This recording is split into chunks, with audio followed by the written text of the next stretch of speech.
Photo editing is a really subjective process because photography is art and art is subjective. So what one person might think looks good may not be the same as what somebody else thinks looks good.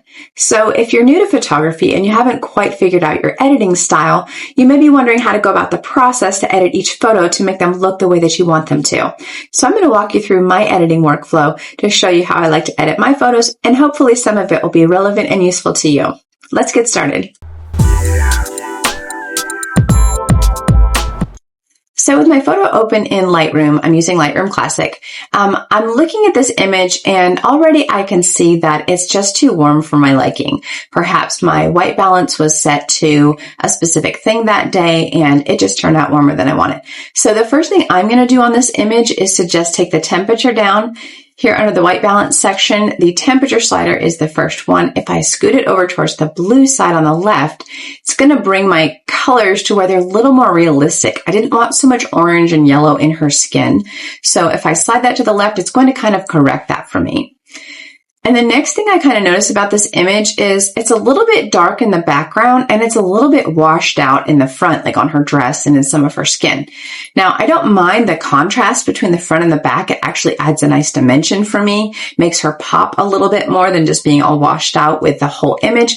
But I'm going to bring the exposure up just a tiny bit for the whole image. And then because it even washes her out more, I'm going to bring those highlights down, kind of just slide that to the left here. And I can look at the front of her dress and I notice that the area around the polka dots is still kind of washed out and I don't want that. So I'm going to scoot this down a little bit and come to the whites section and I'm going to bring them down just a little bit to where I can start to see some of the pink in her dress and see the separation between the white and the pink. So on her skin, I can see that it also brought down some of those highlights and that looks a lot more realistic to me. I also noticed before this whole background on this little path behind her was a little bit washed out. So bringing the highlights down kind of balanced everything out in that image and I think it looks a lot better that way. Now I want to zoom in on her face to see if everything is in focus. So if I zoom in here to 100%, I can see all the curls are in focus on her forehead, her eyes, her smile, even the leaves next to her face. I think all of that looks great. So I'm not going to do any sharpening on this image because I think that's about right for me. The next thing I would probably do to this image is to change the way that it's cropped. Even though she's in the center of the image and that's fine, I tend to like a little more artistic look to my photos. And so by cropping, we can kind of do that a little bit. So if I go to this little crop icon over here, it's going to give me a grid overlay of thirds with the rule of thirds.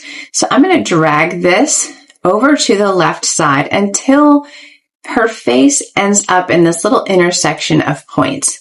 And that kind of draws the viewer's eye right to her face and it gives it a little off-centered look to it. And I kind of like that look more than the standard facing in the middle, forward kind of thing. So I'm going to complete this crop and I think that looks really good for me. I'm happy with that. I don't really think there's anything else I would do to this image. I think it looks pretty good the way that it is. But let's go ahead and look at a different type of image and see what needs we have for something else. Okay, so here's the next image that I want to work on. I can tell right away on this one that we also have an issue with it being too warm. So before I turn that warmth into a cooler image, I want to go ahead and bump up the exposure because it is too dark for my liking. So if I bring up the exposure tab, I do notice we have some different areas that have highlights that are a little bit blown out and a little bit too bright for my liking, but I'm going to leave them for right now. So we're going to go ahead and I'm going to take the temperature slider and move it down to the left to kind of bring her skin tone back into a normal range where I think it looks good. And I think right about there looks fine for me. Now I'm going to go to the highlight slider and I'm going to bring that down a little bit until things start to look more like they would in person. So I think that looks pretty good. Let's go ahead and zoom in on her face and make sure everything's in focus. Yes, I see her curls are in focus, her smile, her laugh, her eyelashes, and her little barrette and her hair. And she looks super cute. She's my daughter. Of course, I think she looks cute. So anyways, this image I think looks pretty good. However, I may want to add a little bit more pop to it. I feel like it's a little bit too even all the way across. So I'm going to come down here to my contrast slider, which is just below the exposure. And I'm going to take this up to the right just a little bit.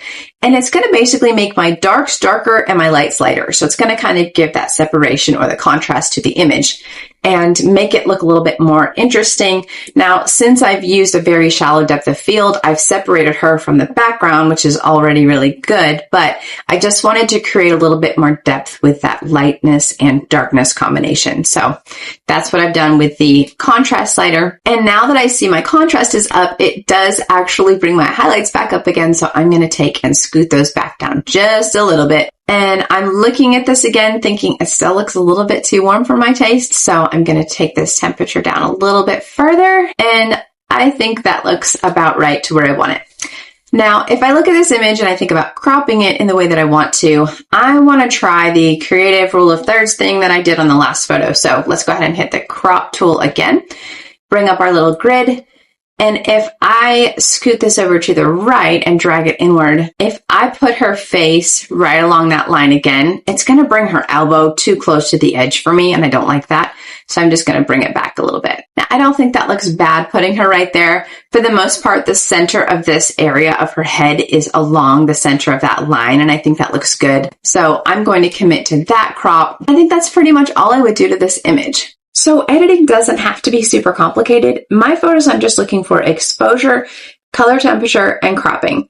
And beyond that, if I'm doing something else to my photos, it's usually just for artistic purposes. If you found this useful, please share it with a friend, somebody else who can benefit from learning little editing techniques. Leave me a comment and let me know what your favorite part was, or if you have any questions on how to do something different with editing. And I'll see you next time.